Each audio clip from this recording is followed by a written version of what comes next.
Student good morning. Bahjoi महाविद्यालय बहजोई के YouTube channel में आपका स्वागत है। आज हमारा बीकॉम सेकेंड ईयर के स्टूडेंट के लिए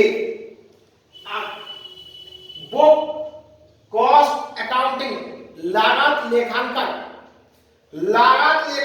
में चैप्टर का नाम है कॉन्ट्रैक्ट अकाउंट ठेका खाता। इसके बारे में पहले थ्योरी बताएंगे, उसके बाद सवाल हल कराएंगे। सबसे पहली बात आई कि ठेका क्या होता है।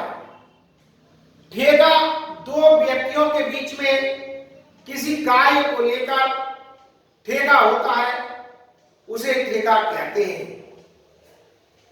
ठेका पुल बनाने का हो सकता है, मकान बनाने का हो सकता है, सड़क बनाने का हो सकता है। किसी भी प्रोजेक्ट को पूरा करने के लिए ठेका लिया जाता है। इसमें दो व्यक्ति होते हैं, एक ठेकादाता और एक ठेकेदार। दो व्यक्ति, एक ठेकादाता और दूसरा ठेकादार। तो जो ठेकादाता होता है वो होता है मालिक, कॉन्ट्रैक्टर, और जो ठेका प्राप्त करता है वो होता है आपका कॉन्ट्रैक्टर।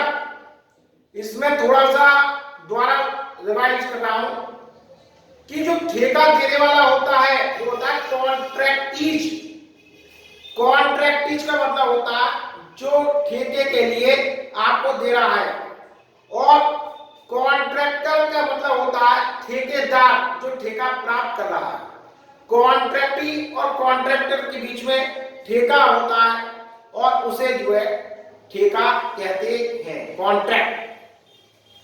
अब कॉन्ट्रैक्टर जो ठेकेदार होता है वो एक ठेका तो लेता नहीं, वो सैकड़ों ठेके लेता है। तो वो प्रत्येक कॉन्ट्रैक्ट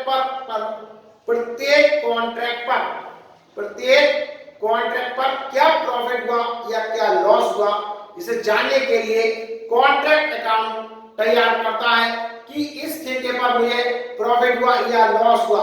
अगर हम ये नहीं करें तो हमें ये नहीं पता चलेगा कि किस कॉन्ट्रैक्ट से हमें प्रॉफिट हुआ या लॉस हुआ। आगे जब भी भविष्य में हम कॉन्ट्रैक्ट लेंगे तो हमें बहुत ही कठिनाई का सामना करना पड़ेगा। यदि किसी कॉन्ट्रैक्ट में लॉस हो जाता है तो हम उसकी गहराई तक पहुंचते हैं। अब बात आई कि कॉन्ट्रैक्ट अकाउंट जो बनाया जाता है कॉन्ट्रैक्टर अकाउंट के द्वारा। इसमें कॉन्ट्रैक्ट अकाउंट में दो पक्ष होते हैं, एक डेबिट और दूसरा क्रेडिट। डेबिट पक्ष में कॉन्ट्रैक्टर द्वारा जो मटेरियल और जो एक्सपेंसेस किए जाते हैं वो लिखे जाते हैं, और कॉन्ट्रैक्ट अकाउंट के क्रेडिट पक्ष में जो लिखा जाएगा वो जितने भी लॉसेज हैं और जितने प्लांट और मटेरियल वापस आते हैं वो लिखे जाते हैं। उसके बाद जो ठेका हमारा जब पूर्ण हो जाता है तो हमें ठेके का मूल्य प्राप्त होता है। जो ठेके का मूल्य प्राप्त होता है उसको क्रेडिट में लिखते हैं, और क्रेडिट में से डेबिट घटाते हैं तो हमें प्रॉफिट एंड लॉस, जो हमें प्रॉफिट हुआ वो कैलकुलेट हो जाता है। अब ये किस तरीके से तैयार हुआ अब आपके लिए हम बताने जा रहे हैं। अब हम आपके लिए कॉन्ट्रैक्ट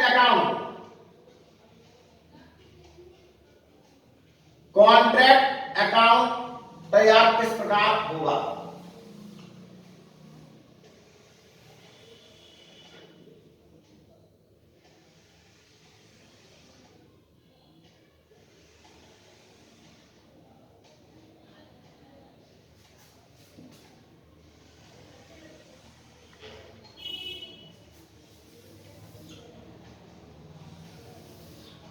ये पार्टिकुलर्स,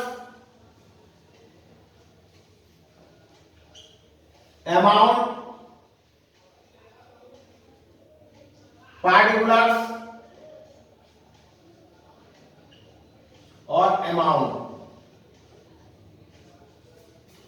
ये इसकी लाइन हो गई। अब क्वेश्चन क्या है, क्वेश्चन पढ़ने के बाद हम कॉन्ट्रैक्ट अकाउंट सिखाएंगे आपको।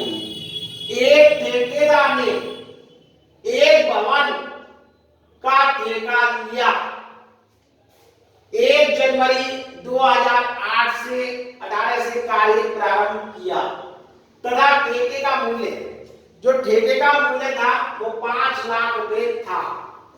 अब इसमें जो 5 लाख रुपए में से खर्चा हुआ है, मेटेरियल परचेज 3 लाख रुपए का, wages 1,05,000, indirect expenses 22,000, plant 1,50,000, material return to store 10,000, material loss by 5 13,500, material एक्साइड 26,500, प्लांट एक्साइड 1,40,000, वेजेज एक्रूड 5,000।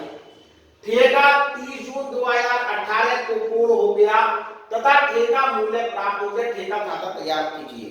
अब इसमें ये समस्या आई तो और क्वेश्चन दे रखा कि कौन सी चीज डेबिट में आएगी और कौन सी क्रेडिट में आएगी, ये आपको बताया गया था। मेटेरियल परचेज, हमने मार्केट से मेटेरियल खरीदा, किसके लिए खरीदा? कॉन्ट्रैक्ट के लिए, तो जो हम खरीदते हैं वो काय में आएगा? डेबिट में। वेजेज एक एक्सपेंस है, जो खर्चा करेंगे वो डेबिट में। इनडायरेक्ट एक्सपेंसेस खर्चा है डेबिट में। प्लांट हमने कॉन्ट्रैक्ट को दिया डेबिट में, जो देंगे हम कॉन्ट्रैक्ट को और जो एक्सपेंसेस होगा वो क्रेडिट में, वो डेबिट में लिखा जाएगा। और जितने भी लॉस और आपके मेटेरियल या प्लांट बच गया आएगा वो क्रेडिट में। मेटेरियल रिटर्न टू स्टोर, हमने वापस किया स्टोर को तो क्रेडिट में लिखा जाएगा। मेटेरियल लॉस बाय फायर, आग से जो हमारा मेटेरियल जल गया वो हमारा लॉस हुआ, वो क्रेडिट में लिखा जाएगा। मेटेरियल एक्साइड, साइड पर बचा हुआ, जो बचा हुआ होता है माल, वो क्रेडिट में लिखा जाएगा। प्लांट एक्साइड क्रेडिट में लिखा जाएगा। इसका ये मतलब हुआ कि हमारा कॉन्ट्रैक्ट जब खत्म हो गया तो इतने रुपए का प्लांट हमारा बचा।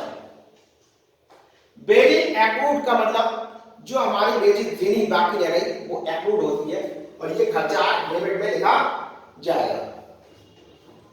अब देखिए इसको तैयार किस प्रकार करेंगे। ये डेबिट पक्ष है और ये क्रेडिट पक्ष है। तो अभी हमने बताया कि कौन सा क्रेडिट में आएगा कौन सा डेबिट में आएगा, उसके अनुसार मेटेरियल परचेज डेबिट में, परचेज मेटेरियल परचेज कितने रुपए का? 3 लाख रुपए का। फिर है टू वेजेज, वेजेज कितना है? 1,05,000। To indirect expenses,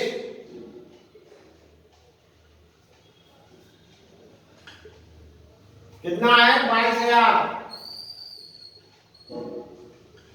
to plant कितना है? 1,50,000। टू अब आगा बाई, हमने मेटेरियल वापस किया, by material return to store, कितने रुपए का? 10,000 रुपए का। Material by material loss by fire, कितने रुपए का? 13,500 रुपए का। ये लॉस हो गया P&L। अब इसके बाद मेटेरियल बचा, मेटेरियल एट साइड 26,500। फिर है प्लांट एट साइड बचा हुआ, प्लांट एट साइड कितना है? 1,40,000। फिर है वेजेज एक्रूड डेबिट में आएगा,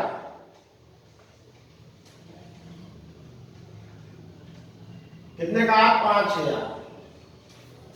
अब ये तो आपका सवाल हो गया। अब इसके बाद ठेका हमारा कितने रुपए का? तो ठेका मूल्य है वो है 5 लाख रुपए का। जब हमारा ठेका पूर्ण हो जाता है, जब ठेका पूर्ण हो जाता है तो हमें ठेका मूल्य प्राप्त हो जाता है। तो वो कहां तक का प्राप्त होगा? कॉन्ट्रैक्टिस से।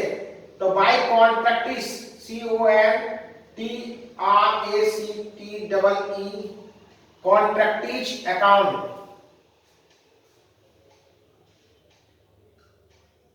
बाय इसमें ब्रैकेट में लिख जाएगा कॉन्ट्रैक्ट प्राइस, कितने रुपए का? 5 लाख।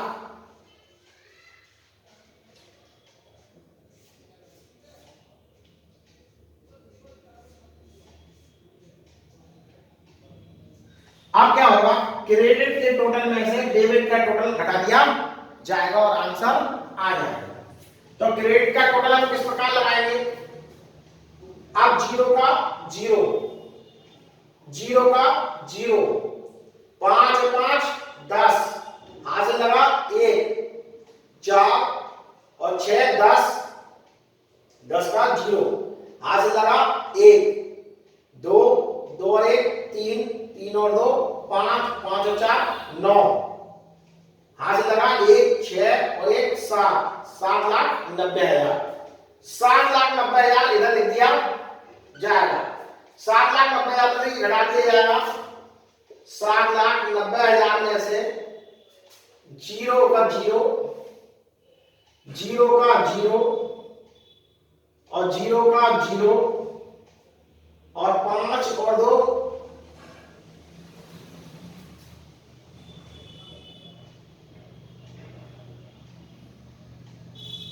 0 आ गया। 5 और 2 7, 7 और 5 12, हाथ से लगा 1, 1 और 2 3, 3 और 5 8, 8 का 8, हाथ से लगा कुछ नहीं, 3 और 1 4, 1 5, 0 0 और 0 10 में 2 आया 8 और 0 और 2। अब इस प्रकार जो है हमारा इसका टोटल आया 6,90,000 और इन सब का टोटल आया 5,82,000। इसमें से इसको बढ़ाएंगे 0 का 0, 0 का 0, 0 का 0, 10 में 2 गया 8, यह लगा 8 में से 8 गया 0 और यह 6 में से 5 गया 1, 1,08,000। ये to profit and loss account और ब्रैकेट में प्रॉफिट। अब हमें प्रॉफिट जो हुआ 1,08,000 रुपए का। जो कॉन्ट्रैक्टर को प्रॉफिट हुआ कितने का हुआ? 1,08,000। 5 लाख रुपए की कॉन्ट्रैक्ट पर उसे 1,08,000 रुपए का प्रॉफिट प्राप्त हुआ। इस प्रकार हम कॉन्ट्रैक्ट अकाउंट तैयार करते हैं।